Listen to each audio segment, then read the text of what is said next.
Áburður er það sem er sett á tún eða plöntur svo þau vaxi betur. Við getum verið með það sem kallað er lífrænn áburður, sem er þá yfirleitt dýraskítur. Til dæmis dreifa bændur skítnum undan skepnunum hjá sér, yfirleitt á túnin.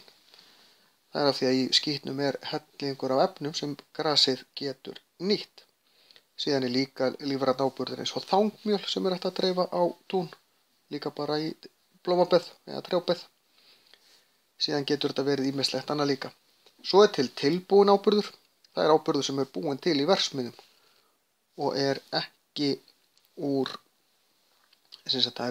tilbúnum efnum. Áburður almennt þarf að innihalda köfnunarefni eða nitursambönd. Það þarf að innihalda fosfór og kalí.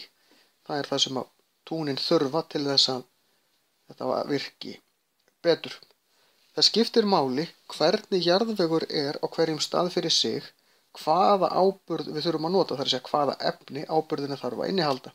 Við setjum til dæmis ekki sama áburð á tún sem er búið að setja skít á. Ef við erum með 2 tún, setjum skít á annað og ekki á hitt, þá setjum við ekki sama áburðin á. En bændur, þeir eru að dreifa áburðinum á vorin. Þetta er yfirleitt gert snemma á vorin og það er best ef það rignir aðeins og eftir, þá leysist áburðurinn upp og lekur ofan í jarðveginn. Það er ekki gott að fá of mikla rigningu því þá getur hann skolast í burtu. En ef það kemur ekki rigning, þá getur áburðurinn brennt grasið og það er ekki gott.